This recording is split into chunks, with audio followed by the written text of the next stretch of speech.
আচ্ছা মা, এই পঞ্চবটির বোনটা কার ছিল জানো? বলতে পারবে? রাবণ। রাবণ রাজা ছিল। মানে গোটা পঞ্চবটির বোনটা রাবণ রাজা। কিন্তু রাবণ রাজা ওই পঞ্চবটির বোনটাকে বোনের নামে দিয়ে দিয়েছিল। বোনটাকে শূর্পণখা। শূর্পণখাকে দিয়ে দিয়েছিল মা। এই গোটা পঞ্চবটির বোনটা কেন? একটা কথা মনে রাখবে বাবা, কথায় বলছে জন জামাই ভাগনা তিন নয় আপনার, তাই তো? মেয়েদের বিয়ের পরে বৃদ্ধাশ্রম ভালো, রাস্তায় বাটি নিয়ে ভিক্ষে করবে ভালো, কিন্তু বাপের বাড়ি ভালো না। কারণ ওই ভাই ভাজেদের জ্বালা একদিন সহ্য হবে, দুদিন হবে, 3 দিনের আর হবে না। তার থেকে ভিক্ষা করে খাওয়া ভালো, কিন্তু মেয়েদের বিয়ের পরে বাপের বাড়িটা আর নয়। ও যে যতই বলুক না কেন, একদিন দুদিন থাকার মতে পারে বাবা তোমার লাতি জামটা খেতেই হবে, তার থেকে দরকার নেই রাস্তায় যাবো ভালো। তো আজকে লক্ষ্য করেন, শূর্পণখা বিয়ের পর বাসর ঘরে খিদে পেয়েছে, স্বামীকে গিলে খেয়ে ফেলেছে। রাক্ষসী তো কি করবে, বউ ভাতে দিন খিদে পেয়েছে, কিছু খাবার পাইনি, স্বামীকে গিলে খেয়ে ফেলেছে। তো স্বামীকে খেয়ে নিয়ে বাপের বাড়ি ফিরে এসেছে। তা রাবণ রাজা কোনদিন কিছু বলেনি, কিন্তু ওই যে বাবা হাড়ি কলসি থাকলে তো ঠোকাঠুকি হবে। সর্বক্ষণ মন্দোদরী। রাবণ রাজার তো একটা দুটো বউ নয়, কটা বউ? 10,000। রাবণের 10,000 বউ, আর দশরথের ছিল 750। আর ভগবানের তো জানো 16,108 জন। আর কলি ছেলেরা বলে আমরা একটা থেকে দুটো করলে দোষ কেন অত?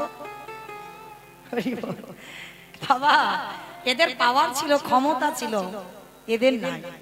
ভগবান একটা কথা বলেছে, আমি যেটা করছি তোমরা করো না, খবরদার, তোমাদের সেই সামর্থ্য নেই। কারণ আমি যেটা করছি করো না, আমি যেটা বলছি সেটা শোনো। তো আজকে লক্ষ্য করে দেখে, সেই সর্বক্ষণ মন্দোদরীর সঙ্গে ঝগড়াঝাটি হতো বলে তো একদিন রাবণ রাজা সিদ্ধান্ত নিল, এদের ঝগড়া থামাতে গেলে আমার বোনকে আলাদা একটা জায়গা দিতে হবে। শোন বোন, আজকে থেকে তুই আমার বাড়িতে খাওয়া দাওয়া করিস না, তোর আমি কিছু সম্পত্তি লিখে দিচ্ছি, সেখানে যারা যারা আসবে তুই ধরে ধরে খাবি। আমাইরা আমাদের মতো রান্না বান্না করে না খেলে তো চলে যাবে, রাক্ষসী তো, ও কাঁচা কাঁচা জিনিসও খেতে পারবে। তো পঞ্চবটির বোনটা খাতা কলমে লিখে দিল শূর্পণখার নাম। তাই পঞ্চবটির বনে বাবা যারা যারা আসে, পশু পাখি কীট পতঙ্গ মানব দানব খেচর খেচরি যারা যারা আসে ধরে ধরে খায়। তা অনেকদিন ধরে শুধু এই পশু পাখির মাংস খাচ্ছে। হঠাৎ আজকের একটা ঘটনা ঘটেছে। কি ঘটনা জানো মা? একটা নাকে মানুষ মানুষ গন্ধ ঢুকছে। ভালো করে শুনবেন মা, এটা বড় তত্ত্বের লীলা, তো একটু 1 মন থেকে 2 মন হলে বুঝতে পারবেন না। হ্যাঁ, সম্পূর্ণ তত্ত্ব মিশ্রিত। তাইবার নাকে যেই না মানুষ মানুষ গন্ধ ঢুকছে, আর সেই ছোটবেলায় গল্প শুনেছিলাম না ঠাকুমাদের কাছে, বলে হাউ মাউ কাউ মানুষের গন্ধ পাও, মানে রাক্ষসদের নাকে নাকি মানুষ এলে গন্ধ পায়। তা শূর্পণখা মনে মনে ভাবছে, যা বাবা, এই বনে তো সব সময় পশু পাখির মাংস খেয়েছে, কিন্তু মানুষের গন্ধ তো কোনোদিন পাইনি, হঠাৎ মানুষ মানুষ গন্ধ আসছে কেন? যাই হোক যাই, অনেকদিন পরে মানুষ পেয়েছি, একটু মেরে মাংস করে খাবো। মনে আনন্দ, আর আনন্দটা নিয়ে বাবা মনে মনে ভাবছো, বাবা আমার তো এই রাক্ষসী চেহারা, এই দেখে যদি মানুষ ভয়ে পালায় তাহলে কি করবো? সুন্দর একটা রূপবতী নারী হয়েছে, মানে রূপ লাবণ্যময়ী, মানে যদি কোনো পুরুষ চোখে চোখ দেয় আর ফেরাতে পারবে না, এমন সুন্দর রূপবতী হয়েছে। আর ওই রূপটা ধরে 1 পা 2 পা করে যাচ্ছে, যেখান থেকে মানুষ মানুষ গন্ধটা আসছে। আর গিয়ে পর লক্ষ্যটা পড়েছে সবার প্রথমে, যেখান থেকে ওই মানুষের গন্ধটা আসছে তার চরণের দিকে। আমার সে চরণটা দেখে সে খাওয়ার কথা ভুলে গেছে। চরণটা দেখে বলছে, ওরে বাবা, যদি একটা দিন ওই মানুষকে আমি আমার করে পেতাম, তাহলে বোধহয় আমার নারী জনম ধন্য হতো। এই জায়গাটা মনে রাখবেন বাবা, নারী কিন্তু ভোগের নয়, নারী সাধনা, নারী আরাধনা, নারী ভজনে। যে যেমন ভাবে নেবে তার কাছে তেমন। কেউ যদি মনে করে নারী শুধু ভোগ করব ভোগের জন্য, তার কাছে নারী সারা জীবন ভোগে। আর কেউ যদি মনে করে নারী সাধনা, তাদের সাধনার জায়গা রেখে নারী চারণ সাধনা করে ভগবানের পাওয়া যায়। পেয়েছিল চণ্ডী ঠাকুর রামের চরণ ভজন করে, পেয়েছিল বিল্লমঙ্গল পতিতা চিন্তামণির চরণ সেবা করি, পেয়েছিল জয়দেব গোস্বামী মা পদ্মাবতীর চরণ সেবা করি। মনে রেখো নারী সাধনা, নারী আরাধনা। অসুরীদের অত্যাচারে দেবতারা স্বর্গ ছাড়ে। দশভুজা দুর্গা যদি দশাতে না সামলাতো, তাহলে বাবা দেবতাদের দেবত্ব যেত কোথায়? ভালো করে ভাবেন, দেবতাদের তেজ দিয়ে নারী সৃষ্টি করেছিল, পুরুষ নয়। আর অসুর নিধন নারী করেছিল। নারী দুর্বল নয়। কেউ যদি মনে করে নারী দুর্বল, তার কাছে দুর্বল। নারী যদি ঠিক ঠিক দাঁড়ায়, সেও দশভুজা হয়ে শক্তি হয়ে দাঁড়াতে পারে। তো আজকে শূর্পণখা মনে মনে ভাবলো, ওই পুরুষটাকে যদি একটা রাত আমি আমার করে পাই, ভোগ করার জন্য নয়, ওই চরণ দুটো আমি একটা রাত সেবা করতে চাই। আর আমার ভগবান তো একটু ভালোবাসার কাঙ্গাল, যে চাই তারে চাই, যে না চাই না চাই। বলে তুমি যখন চেয়েছো রাক্ষসী, আমি তো তোমায় চাইবো। এইবার প্রথম লক্ষ্যটা চরণে পড়েছে। চরণ থেকে ধীরে ধীরে বাবা কোটি দেশ, এটাই শিক্ষা। প্রথমে বলেছি বাবা সম্পূর্ণ তত্ত্ব মিশ্রিত। এই যে আপনারা যখন মন্দিরে ভগবানকে দর্শন করেন, ভগবানকে দর্শন করার সময় বলেন তো ভগবানের কোন জায়গাটা আগে দেখেন? ভাই দেখো, বলে প্রসাদের থালাটা আগে দেখেন। বলে সন্দেশগুলো দিলাম ঠিক ঠিক আছে তো? কারণ ভগবান জীবনের ডালার দিকে দেখে না। কারণ অনেক অনেক ভক্তরা আছে বাবা গুনে গুনে সন্দেশ দেয়, এইটা আমার জন্য, এটা আমার স্বামীর জন্য, এটা আমার ছেলের, এটা মেয়ের, এটা শ্বশুর, এটা শাশুড়ি। ভগবান দেখে না, ও বাবা ওদের তো হিসেবের জিনিস, এতে তো আমি নেই, তাহলে আমি খাবো কেন? ভগবান জীবনে ডালা দেখে না। ভক্ত যারা দেবেন, ভক্ত যারা যাবেন ভগবানকে দর্শন করতে, মনে রাখবেন দেখলে হবে না, সবার প্রথমে ভগবানের চরণ আগে দর্শন করতে হবে। চরণ দেখবার পর কোটি দেশ দর্শন করতে হবে, কোমর, তারপরে তুমি ভগবানের বদন দর্শন করতে পারবে।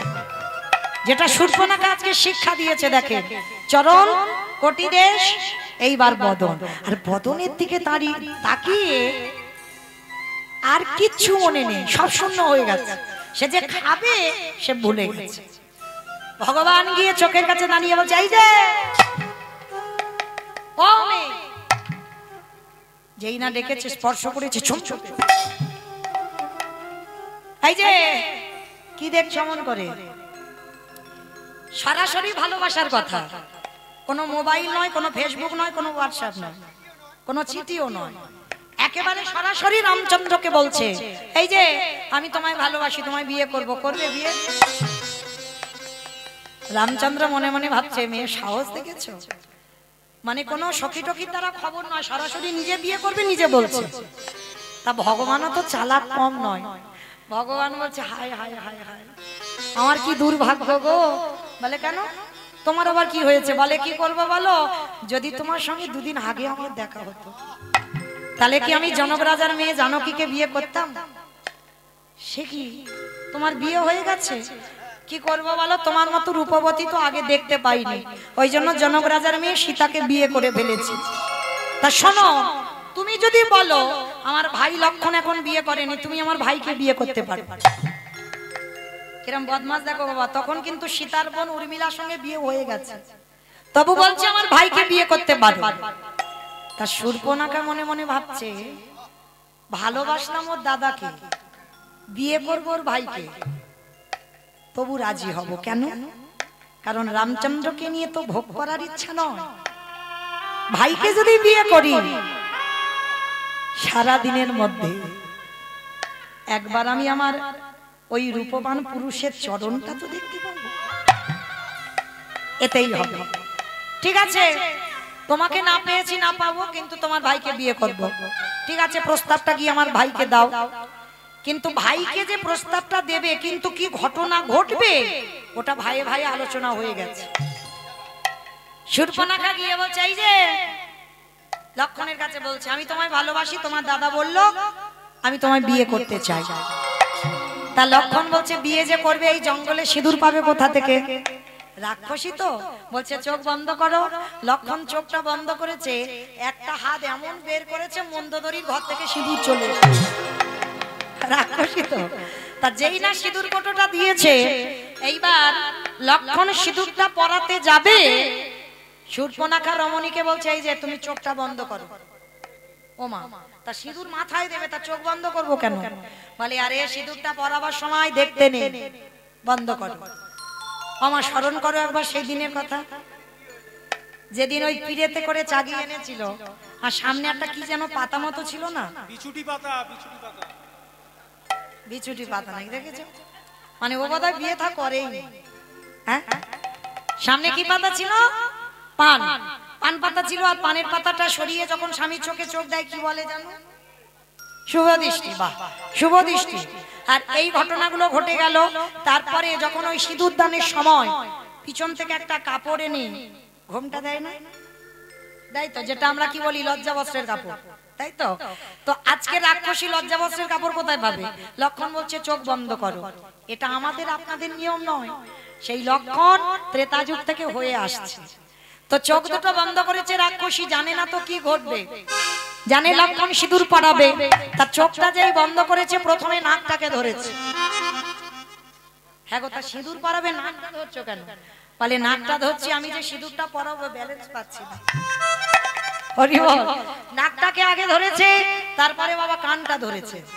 আর কানটাকে ধরে এইবার ওই যে পিঠের ভিতরে যন্ত্রপাতি গুলো থাকে না, কি জানো লক্ষণের পিঠে ছিল? কাটারি, কাস্তে, কোদাল, তীর, ধনু। ওই একটা তীর টেনে বের করেছে, আর তীরের ওই যে ফলাটা আছে না ধারালো চকচক করছে। প্রথমে নাকটাকে চেপে ধরেছে, তারপর কানটাকে ধরেছে, আর ওই ফলাটা দিয়ে একেবারে রাক্ষসীর নাকটাকে, আর যেই না নাক আর কানটা কেটে দিয়েছে, রাক্ষসী চিৎকার করে বলল দাদা। সঙ্গে সঙ্গে রাক্ষসী নিজ রূপে ফিরে এসেছে, আর যেই না নিজ রূপে ফিরে এসেছে লক্ষণের দিকে তাকিয়ে বলেন অপদার্থ, তোর এত বড় স্পর্ধা! আমি একটা নারী হয়ে পুরুষের কাছে ভালোবাসার কথা বলতেই পারি, তুমি বিয়ে করবে কি করবে না সেটা তোমার ব্যক্তিগত ব্যাপার, কিন্তু তা বলে এই না যে তুমি একটা নারীর নাক কান কেটে নেবে। তবে এমন করলে যখন তুমি আমার সঙ্গে, শোনো আমি তোমাকে ভালোবাসি, বেসেছিলাম তোমার দাদাকে, কিন্তু তোমার দাদার চরণ দর্শনের জন্য তোমাকে বিয়ে করতে রাজি হয়েছিলাম। তবে আজ যখন তুমি আমার নাক কানটা কেটে রক্ত ঝরালে, শোনো লক্ষণ, আমি রাক্ষসী হতে পারি, আমি তোমাকে ছেড়ে দেব না। এইভাবে আমার মতো তোমারও একদিন রক্ত ঝরবে, ঝরবে, ঝরবে। ভগবানের ভাইয়ের অভিশাপও লাগে, রাক্ষসী অভিশাপ দিল লক্ষণকে। সেই নাক কানটা কেটে মাটিতে পড়লো, লাফাচ্ছে মাটিতে, সেটা লীন হলো না, তার থেকে সৃষ্টি হলো ভাঁড়ের জন্ম। ওই যে খেজুর গাছে বাঁধা হয় ভাঁড়, জন্ম হলো নাক কান দিয়ে রাক্ষসী। আর অভিশাপ দিয়েছিল এই ভাঁড়ে করে আমার দাদা 24 ঘন্টায় 80 ভাঁড় করে মদ খাবে, আর সেদিনে তোর মাথা ফাটাবে, মনে রাখিস। মনে করো মা, সেই রাবণ কুম্ভকর্ণ কলিযুগে হলো জগাই মাথায়। 80 ভাঁড় করে ওই ভাঁড়েতে করে খাচ্ছে, 80 ভাঁড় 24 ঘন্টায়। আর 80 ভাঁড় করে মদ খেতে খেতে যখন একেবারে নেশায় মগ্ন, আর মহাপ্রভু নিতাই চাঁদকে হরিনাম করতে পাঠিয়েছিল, আর লক্ষণ কলিতে নিতাই চাঁদ, আর যখন নিতাই চাঁদ হরিনাম করছে তখন বাবা ওই নেশাগ্রস্ত মাতা, হে জাগা, কে বলতো কানের কাছে হরি হরি, মানে আর কথা বলতে পারছে না, কথা জড়িয়ে যাচ্ছে, দেখতো কে হরি হরি হরি। তাহলে বাবাজি নেশাটা চটিয়ে দিল। এইবার নিতাই চাঁদ তবু এসে বলছে ভাই নেশা করো যাই করো, একবার কৃষ্ণ বলো, একবার হরি বলো। এ বাবাজি নেশাটা ছটিয়ে দিল, হরি বলতে বলছে, কৃষ্ণ বলতে বলছে। ভাতটা দে তো একবার দেখি। ওই ভাঁড়ে করে মদ খেতে খেতে ওই ভাতটা নিয়ে একেবারে নিতাই যাদের মাথাটা রক্ত ঝরে ঝরে পড়ছে। হরি বল। তাহলে এটা শূর্পণখার অভিশাপ। কিন্তু এইখানে আমাদের একটা প্রশ্ন রয়ে যায়, একটা নারী পুরুষকে ভালোবাসার কথা বলতেই পারে মা, এতে কোনো অসুবিধা নাই, পাবো নাই, তুমি বিয়ে করবে না করবে সেটা তুমি বলতে পারতে, কিন্তু একটা নারীর নাক কানটা কেটে নেওয়ার স্পর্ধা তোমার দিল কে?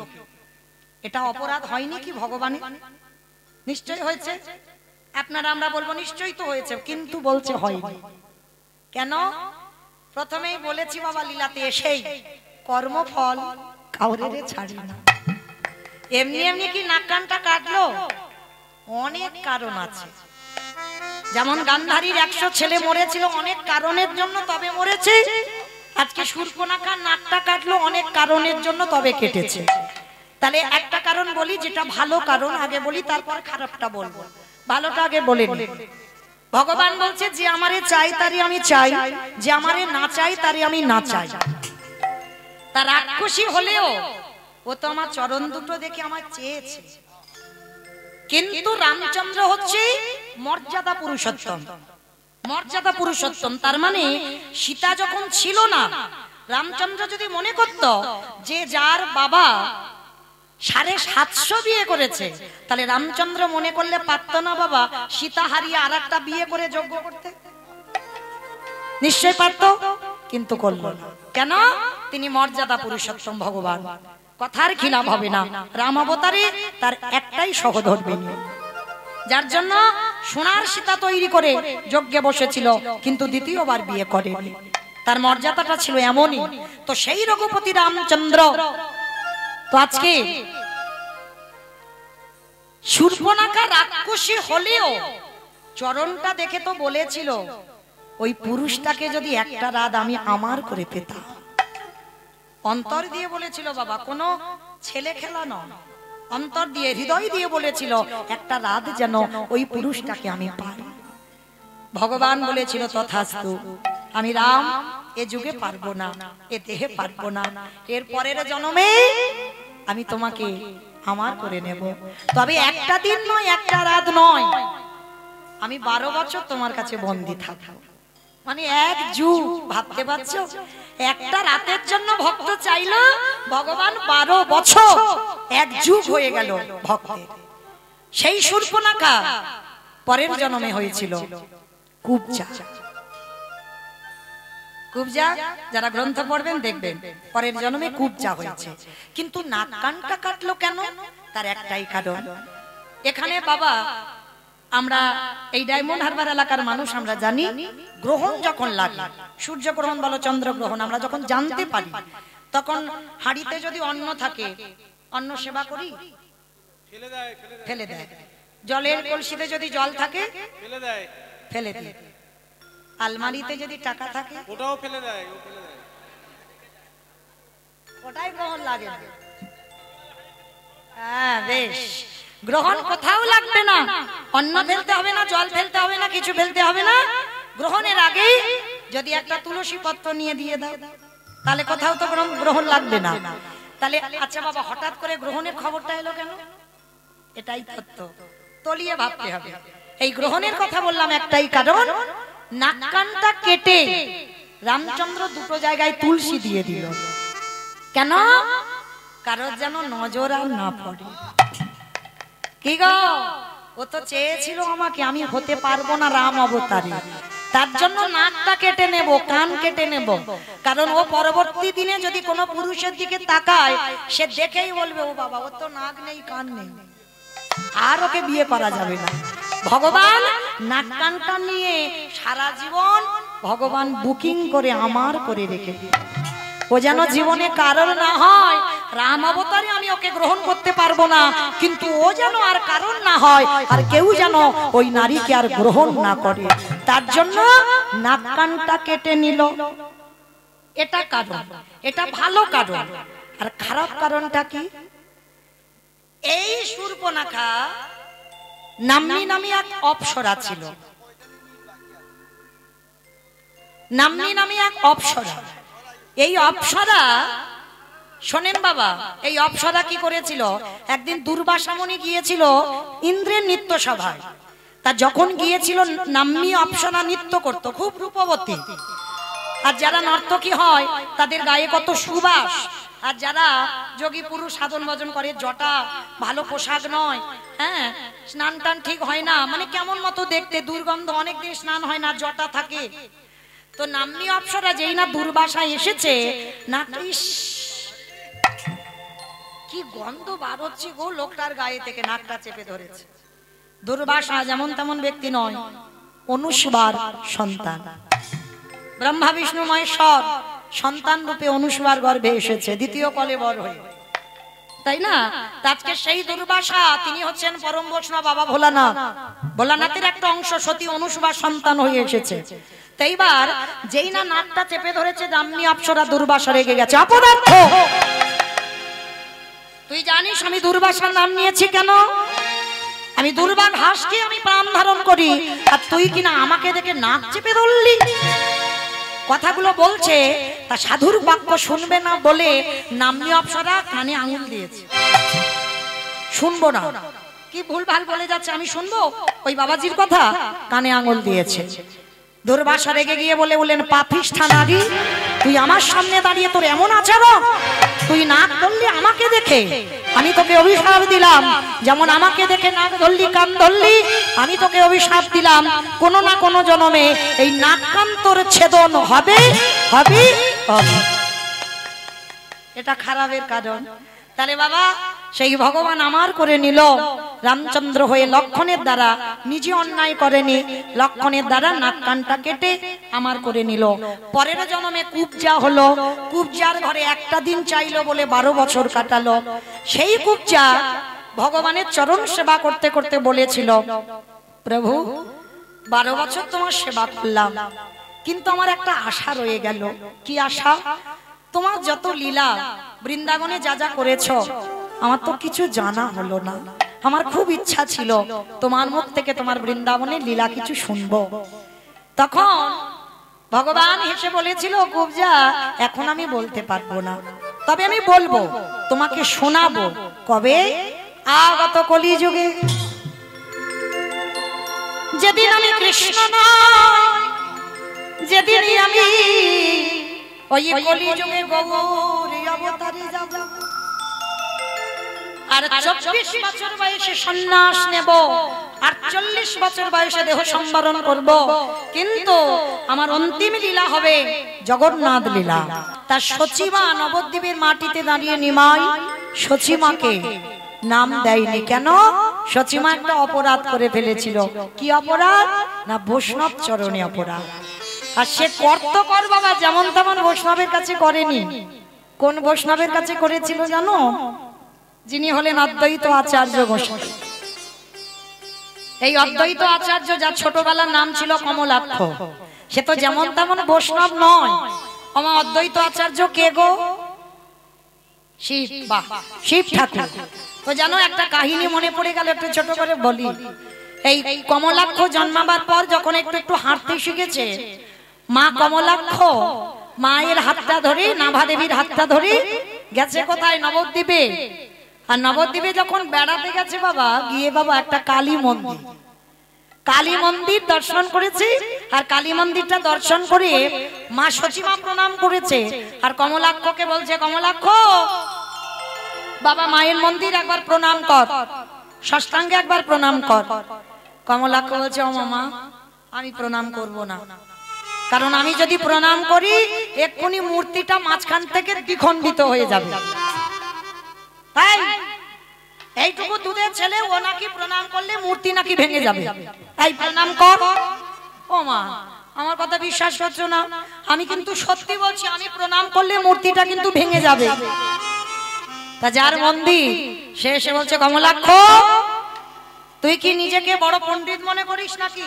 হ্যাঁ, তুই প্রণাম করলে আমার মার এই যে পাথরের মূর্তি, এই মূর্তি ভেঙে যায় কোনোদিন? ওই প্রণাম কর।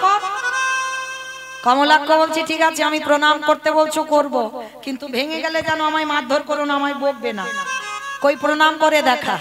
তা যেই না বাবা সবে কমলাক্ষ মাথাটা নিয়ে মায়ের চরণে এখন দেয়নি, সবে ঠেকাতে যাবে মূর্তিটা মাঝখান থেকে একেবারে দ্বিখণ্ডিত। কে গো মা প্রণাম নিতে পারে কোনোদিন? কারণ এটা কে আর ওটা কে, হ্যাঁ? এরা বুঝতে পারছেনি, নাভাদেবী বুঝতে পারছে না তার গর্ভে কে এসেছে, কিন্তু ওটাই তো পরম বৈষ্ণব বাবা ভোলানাথ। আর ভোলানাথ আমার জগৎ জননী মাকে যদি প্রণাম করে সেই প্রণাম নিতে পারে? হ্যাঁ, তা যেই না প্রণাম করতে গেছে এখন মাথাটা ঠেকেনি, দৈব বাণী করলো কমলাক্ষ। কারণ এরা কেউ বুঝতে পারেনি, এরা জানতে পারেনি, কিন্তু আমি জানি। জগৎ জননী মা করজোর করে বলছে প্রাণনাথ তুমি ভাবলে কি করে আমি তোমার প্রণাম গ্রহণ করব? তাহলে দেখো গিন্নি আমার দোষ নয়, এদের কি করে বোঝাবো বলো? এরা তো বুঝতেই চাইলো না, আমি বললাম আমি প্রণাম করব না, কিন্তু এরা বুঝছে না। আমি বাধ্য হয়ে তোমার পায়ে মাথাটা ঠেকাতে গেলাম, তো আমি তো জানি তুমি নিতে পারবে না। তো সেই অদ্বৈত আচার্যদার এতটা পাওয়ার, মানে এতটা ক্ষমতা, সেই অদ্বৈত আচার্যের কাছে সচিমা অপরাধ করেছিল। কি অপরাধ? সচিমার প্রথম তো 8টা মেয়ে হয়েছিল, নিমাই প্রথম গর্ভে ছেলে নয়, প্রথম 8টা মেয়ে হয়েছিল। তা যখনই 8টা মেয়ে হলো অদ্বৈত আচার্য বুঝতে পারছে না কে ভগবান, মনে মনে সিদ্ধান্ত নিল আমি প্রণাম করব, আর আমার প্রণাম যদি এ গ্রহণ করতে পারে তাহলে আমার ভগবান। তা যেই না 8টা মেয়েকে প্রণাম করলো, একটা একটা মেয়ে সচিমার কোলে বসে চলে গেল। বড় ছেলে এলো, তাকে প্রণাম করলো, 16 বছর বয়স পর্যন্ত ছিল, 16 বছর বয়সে সন্ন্যাসী হয়ে চলে গেল বিশ্বরূপ। হরি বল। তারপরে দশম গর্ভে নিমাই, আর নিমাই যেই না জন্মালো প্রণাম আর করতে দেবে না সচিমা, ভয়। কারণ ওই অদ্বৈত প্রণাম করেছে বলে 8টা মেয়ে মরেছে, বড় ছেলে চলে গেছে, আর আমি তো একে প্রণাম করতে দেব না। কিন্তু অদ্বৈত আচার্য শুধু মনে মনে ভাবছে কবে নিমাইকে প্রণাম করব, কারণ নিমাইকে প্রণাম করলে ও যদি গ্রহণ করতে পারে তাহলে জানবো ওই ভগবান। তা সবে মাত্র অদ্বৈত আচার্য নিমাইয়ের ঘরে আসছে প্রণাম করবে, সচিমা পিছন থেকে বলে বলেন দাঁড়া, খবরদার আমার ছেলেটার কাছে তুই যাবি না, কারণ তোকে সবাই বলে নবদ্বীপে তুই অদ্বৈত, কিন্তু আমি বলবো তুই অদ্বৈত নয়, তুই হলি দ্বৈত। হয়ে গেল মা বৈষ্ণব অপরাধ। এই যে একজন বৈষ্ণবকে দ্বৈতের সঙ্গে তুলনা করলো, তাতে হয়ে গেল বৈষ্ণব অপরাধ। মা জানলো না, বুঝলো না, ভিতরে অপরাধী হয়ে গেল, কিন্তু সেটা তো ভগবানের খাতাইতে লেখা রয়ে গেল। তো আজকে সেই অপরাধটা করে ফেলেছিল। নিতাই চাঁদ যখন মাকে শোনালো গল্পটা, মা বলল বেশ আমি অদ্বৈতের চরণ ধরে ক্ষমা চাইবো। যেই না অদ্বৈতের চরণে গিয়ে পড়লো, অদ্বৈত বলছে মা, ও মা এ কি, আমি তোমাকে মা বলে ডাকি, সন্তান যতই বড় হোক না কেন মার কাছে নয়। মা তুমি আমাকে দৈত্য বলেছ, কিন্তু আমি যে দৈত্য নয়, কারণ আমি ভগবান চিনব বলে প্রণাম করেছিলাম, এতে আমার দোষ নয়। তাহলে মা আমি তোমাকে এমনি ক্ষমা করে দিলাম। আর যেই ক্ষমা করে দিল, সঙ্গে সঙ্গে নিমাই এসে, ভগবান তো বুঝতে পেরেছে মা বৈষ্ণব অপরাধ করেছিল, অপরাধ থেকে মুক্ত।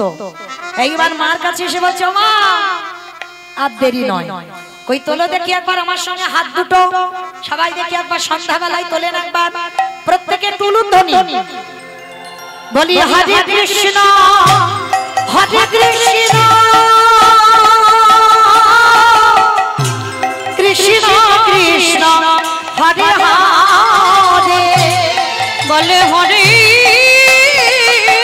রাম তুলুধ্বনি হরে রাম রাম রাম হরে হরে। আজ গাই গোরা জীবের তরে, গাই গোরা জীবের তরে, গাই গোরা জীবের তরে। শ্রীনন্দের নন্দন শ্রী মধুসূদন, শ্রীনন্দের নন্দন শ্রী মধুসূদন,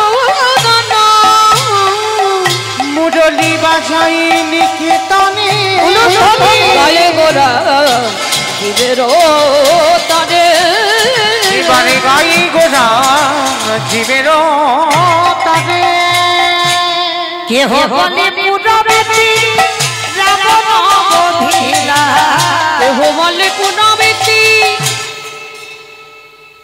আমার উলু বই,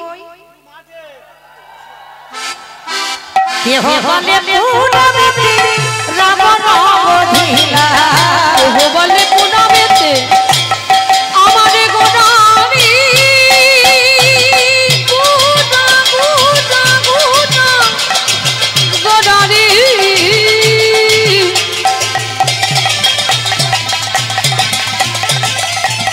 গোদা গোদা গোদা গোদারি গোদা গোদারি ওই নদীয়ার চাঁদ গোদা আমার আমার কানে গোদা কেহ বলে পুনবেতি রাবণ বধিলা আজি গোলকের বৈভব লীলা প্রকাশ করিলা, ওই গোলকের বৈভব লীলা প্রকাশ করিলা এবারে গোলকের বৈভব লীলা প্রকাশ করিলা, শ্রী রাধারে ভাবে গোদায় অবতার, শ্রী রাধারে ভাবে রে গোদা অবতার শ্রী রাধারে ভাবে এবে গোদা অবতার ওই শ্রী রাধারে ভাবে রে গোদা অবতার হরে কৃষ্ণ নামে গৌর করিলা প্রচার, ওই হরে কৃষ্ণ নামে গৌর করিলা প্রচার হরে কৃষ্ণ নামে গৌর করিলা প্রচার, এইবার লীলা প্রকাশ হলো, এইবার লীলা প্রকাশ হলো এইবার লীলা প্রকাশ হলো, এইবার লীলা প্রকাশ হলো গোলকের বৈভব লীলা প্রকাশ করিলা, ওই গোলকের বৈভব লীলা প্রকাশ করিলা ওই গোলকের বৈভব লীলা প্রকাশ করিলা বাসুদেব ঘোষ কহে করি জোড়হা, করি জোড়হা ওগো জেগে গো সেই কৃষ্ণ সেই তো জগন্নাথ, অবশ্যই তো জগন্নাথ আস্তে ভক্ত চরণে আমার একটা নিবেদন, আপনারা জানেন অনেকক্ষণ তো হয়ে গেল আমার টাইমটা, তো যাই হোক আমার সিরিয়াল টিরিয়াল দেখো তো, বাহ আচ্ছা যারা যারা সিরিয়াল দেখো, আমার তো সময় হয় না, কতক্ষণ হয় গো সিরিয়াল? আধ ঘন্টা। আচ্ছা আধ ঘন্টা গোটা সিরিয়াল হয়, 15 মিনিট হবে, হিসাব করে দেখবেন, আর 15 মিনিট যেটা শুনতে ভালো লাগবে না তবু বসে থাকতে হবে। কেন? ওই অ্যাডভার্টাইজটাই ইচ্ছা নয়, ভালো লাগে কি? অ্যাডভার্টাইজ ভালো লাগে না, কিন্তু থাকতে হবে। কেন? সিরিয়ালটা জমে উঠেছে, ওইটার জন্য দেখতে হবে। তো এতক্ষণ যে কীর্তন হবে 10 মিনিট তো একটু অ্যাডভার্টাইজ দিতে হবে, তাই না? 10 মিনিট বেছে নিতে হবে, ইচ্ছা না থাকলেও বসে থাকতে হবে 10 মিনিট। কেমন? তো আপনারা জানেন এই রায়নগরের হরিবাসর বহুদিনের হরিবাসর, এসেছিলাম 2-3 বছর আগে, সে বছর খুব বৃষ্টি হয়েছিল, সে বছরই আসা হয়েছিল। তো যাই হোক আবার এসেছি আমার প্রভুর ইচ্ছাতে, আমার দাদা ভাইরা এনেছেন। তো যাই হোক, তো এই হরিবাসরটা ভিক্ষারি হরিবাসর, ভিক্ষা করেই আমাদের এই হরিবাসরটা গড়ে তোলা। তো যেহেতু আপনাদের কাছের মানুষ, আমি প্রথমে বলেছি আমি আপনাদের কীর্তনিয়া নয়, আপনাদের কাছেরই মানুষ, তাই আপনাদের চরণে নিবেদন, আমার দাদা ভাইরা দিদি ভাই আমার বাবারা ভাইরা যাচ্ছেন, যার যেমন সামর্থ্য যার যেমন ক্ষমতা আছে আপনারা একটু করে দান করবেন, বঞ্চিত করে দেবেন না, কারণ আপনাদের এই একটু দান আপনাদের ভব পারাপারের দান হয়ে দাঁড়াবে। কারণ ব্যাংকে রাখলে বাবা নমিনও লাগে, কিন্তু এখানে কোনো নমিনের দরকার হয় না, শেষের দিনে আমার ভগবান তোমার নমিনও হয়ে দাঁড়াবে, তাই না? তো আপনাদের চরণে নিবেদন, প্রত্যেকে কেউ যদি বাবা 1 টাকা করেও দেন যেমন সামর্থ্য, কিন্তু কেউ যেন বইমুখ করবেন না, যার কাছে যেমন আছে প্রত্যেকে দেবেন। আর তবে মা দেবেন একটু যেন ওই আওয়াজ না হয়, চেষ্টা করবেন, কারণ আওয়াজ হলে কীর্তনেরও ব্যাঘাত হবে, এমন দেবে একটু বড় বড় ব্যবস্থা করো, কেমন?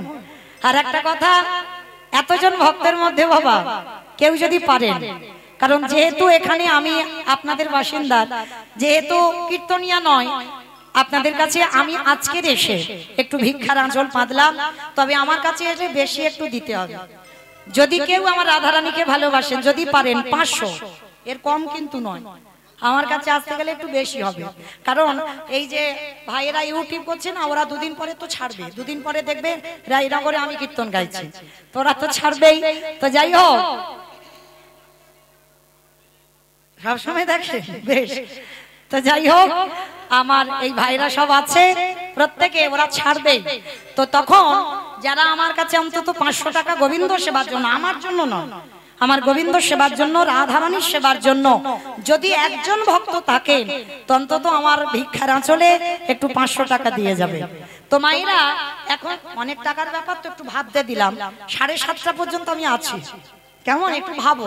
ভাবতে ভাবতে আমি আঁচলটা পাতলাম, যদি একজন ভক্ত থাকেন অন্তত 500 টাকা আমার রাধারানীর সেবার জন্য অন্তত দিয়ে যাবে। দেখেছো আমার কত, আমায় ভালোবাসেন, আমার রাধারানীর ভালোবাসেন। তবে আমারে বাবা কি জানো নাম, ধনপতি নাকি, ধনপতি, বেশ আমার খুব আদরে ধনপতি বাবা, তো অনেক জায়গায় কীর্তন দেয়। তো যাই হোক, আমার খুব স্নেহ করে, আমাকে মেয়ে বলে ডাকে। তো আজকে তিনি আমার রাধারানীর সেবার জন্য 500 টাকা দিয়েছেন। আশীর্বাদ করবেন প্রত্যেকে, যেন এইভাবে হরি কথা কীর্তন কথা শুনতে শুনতে যেন একদিন ভব নদী পার হয়ে যেতে পারে। নিতাই গৌর প্রেমানন্দে হরি বল। দেখেছো মা, এই হলো আমার রাধারানীর কৃপা। আমি একটা চেয়েছি, দুটো চাইনি, চেয়েছি কি, তাহলে দুটো চলে এলো।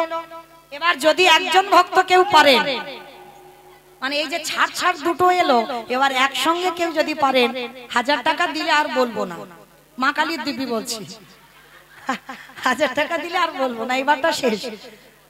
প্রথমে বলেছি আমার জন্য নয়, আমার রাধারানীর সেবার জন্য, কারণ আমার কমিটি দাদারা রোজ ভিক্ষা করে, আমি একদিন ভিক্ষা করছি, ওই জন্য একটু বেশি বেশি চাইছি। তো যাই হোক মায়েরা, 7:30 পর্যন্ত আমি দিলাম সময়, একটু ভেবে 1000 টাকা দিলে আমি আর বলবো না, সত্যি বলছি। কেউ অন্তত আসবেন 1000 টাকা দেওয়ার জন্য। তো চলেন, আজকে আমরা এবার যাব মধুমাস্ত ধাম, বৃন্দাবন ধাম। অমাইরা, তাহলে আমাদের অ্যাডভার্টাইজ হয়ে গেল। চলো, আবার যেমন ছিলাম তেমন সেখানে যাই। বাসুদেব ঘোষে কাহে এইবার লীলা প্রকাশ হলো। বাসুদেব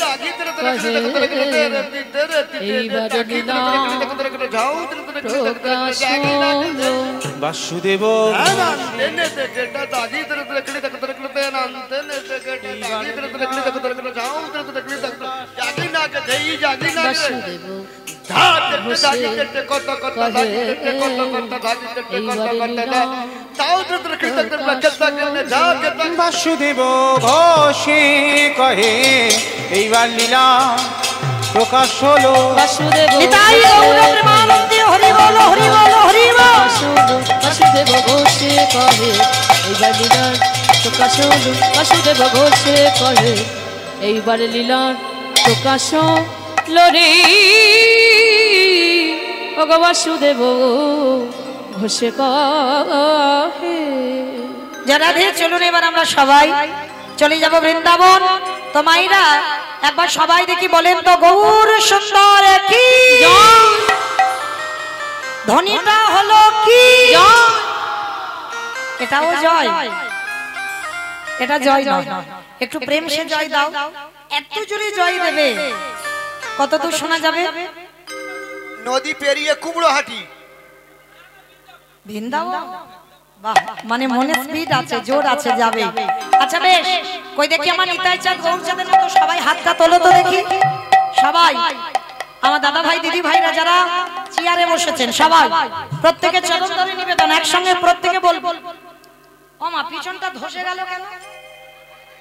এই ধসা রোগটা ভালো নয়, তোলো থেকে সবাই একসঙ্গে বলেন, গৌর সুন্দর কি জয়, নবদ্বীপ ধাম কি জয়, সচির নন্দন কি জয়, বিষ্ণুপ্রিয়া কি জয়, নিতাই চাঁদ কি জয়, ভক্তবৃন্দ কি জয়, হরিবাসর ধাম কি জয়, সাধু গুরু বৈষ্ণব কি জয়, আপন আপন গুরু চরণ কি কমিটি ভাই সব কি, হরিনাম যজ্ঞ কি, আজকের আনন্দ কি, নিতাই গৌর প্রেমানন্দে। আমার হাতটা একটু ব্যথা হলো না, কিন্তু একটা ব্যায়াম হয়ে গেল সন্ধ্যেবেলা। চলো এবার একটা ভজন করতে করতে যাই, কেমন? কই একটু উলুধ্বনি দাও। সুরধুনির কিনারায়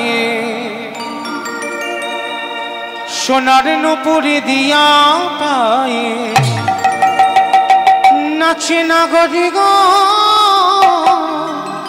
সুন্দর গৌরাঙ্গ রায়। ওই সুরধনির কিনারায় সোনার নুপুর দিয়া পায় নাচে নাগরি গো সুন্দর গৌরাঙ্গ রায়। আহা সুরধনির কিনারায় সোনার নুপুর দিয়া পায় নাচে নাগরি গো সুন্দর গৌরাঙ্গ রায়। ওই সুরধনির কিনারায় সোনার নুপুর দিয়া পায় নাচে নাগরি গো সুন্দর গৌরাঙ্গ রায়। ও নাচে সুন্দর নাচে সুন্দর নাচে সুন্দর গৌরাঙ্গ রায় নাগরি গো সুন্দর গৌরাঙ্গ রায়। ওই সুরধনির কিনারায় সোনার নুপুর দিয়া পায় নাচে নাগরি গো সুন্দর গৌরাঙ্গ রায়। আহা সুন্দর কপালে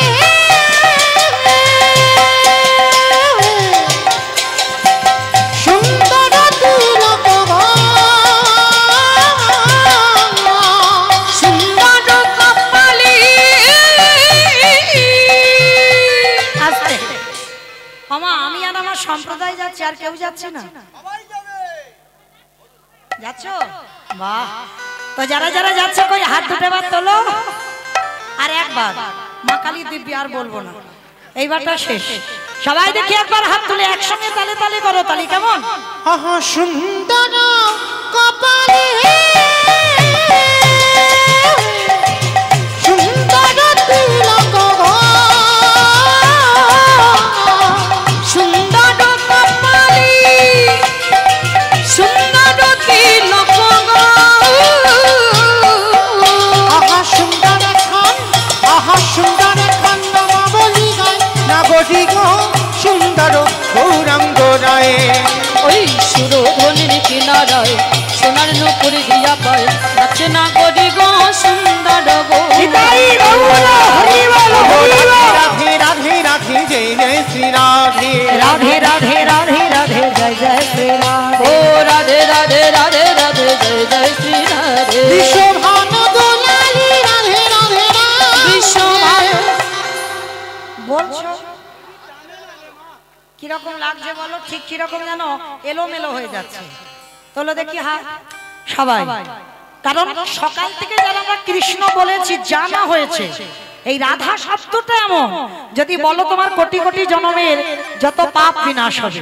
সবাই রাধে রাধে রাধে রাধে জয় জয় শ্রী রাধে। রাধে রাধে রাধে রাধে জয় জয় শ্রী রাধে। বিশ্বভান দোলালি রাধে রাধে বিশ্বভান দুলারি রাধে রাধে রাধে। শ্যামা প্যারি রাধে রাধে ও শ্যামা প্যারি রাধে রাধে বলো রাধে। রাধে রাধে রাধে রাধে জয় জয় শ্রী ও রাধে। রাধে রাধে রাধে রাধে জয় জয় শ্রী রাধে। जय जय राधे राधे राधे राधे वृंदावन में राधे राधे गोवर्धन में राधे राधे निधोवन में राधे राधे गोली गोली में राधे राधे कान गोली में राधे राधे कान गोली में राधे राधे परशुना में राधे राधे राधा कुंड में राधे राधे श्याम कुंड में राधे राधे जोक्ष्य बोलो भीष्य बोलो ताले वन में राधे राधे कमल वन में राधे राधे मूषा गाँव में राधे राधे प्रेम से बोलो राधे राधे भाव से बोलो राधे राधे जोर से बोलो राधे राधे आगे बिहारी राधे राधे राधे राधे जय जय श्री राधे। राधे राधे राधे राधे जय जय श्री राधे। बोलो जय जय श्री राधे जय जय श्री राधे। बोलो जय जय श्री राधे जय श्री राधे। बोलो जय जय श्री राधे जय जय श्री राधे। श्री राधे। प्रेम से बोलो राधा रानी की जय। আমার আমার জয়টা ঠিক হলো হলো না, ঠিক হলো না। এ যা জয় হলো আমাদের স্টেশন যাই নাই, আর একটু জোরে দিতে হবে। আচ্ছা মা, তোমাদের রায়নগরে শাশুড়ি বৌমাতে ঝগড়া টগড়া হয় তো? হয় না? এইটা আমার বিশ্বাস হলো না, আমি তো এখানের মানুষ রে বাবা। হয়, অন্য জেলায় যদি একটু কম হয়, আমাদের জেলায় বেশি হয়। হরি বল। তো মায়েরা, শাশুড়ি বৌমাতে ঝগড়া হলে যে গলাটা বার হয়, একটু বের করো তো দেখি। সবাই গলাটা ছেড়ে বলবে, কেমন? বলো রাধা রানী কি জয়। তার মানে ঝগড়া হয়। বৃন্দাবনেশ্বরী কি জয়, যমুনা মাইয়া কি জয়, নন্দগাম কি জয়, উচাগাম কি জয়, বর্ষানব কি জয়, ভক্তবৃন্দ কি জয়, হরিবাসর ধাম কি জয়, সাধু গুরু বৈষ্ণব কি জয়, আপন আপন গুরুচরণ কি জয়, কমিটি ভাই সব কি জয়, হরিনাম যজ্ঞ কি জয়, আজকের আনন্দ কি জয়, নিতাই গৌর প্রেমানন্দ হরি বল।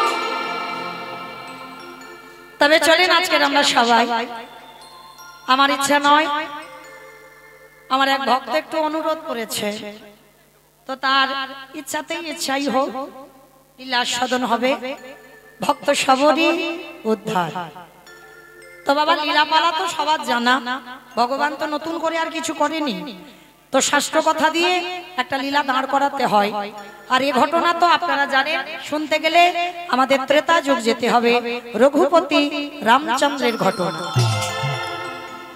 কারণ সবরীর উপাখ্যান শুনতে গেলে আমাদের রামচন্দ্রের ত্রেতা যুগে ফিরতে হবে। তো চলেন, এখন আমাদের এই মুহূর্তে এই জায়গাটা হচ্ছে পঞ্চবটির বন। এই জায়গাটা পঞ্চবটির বন।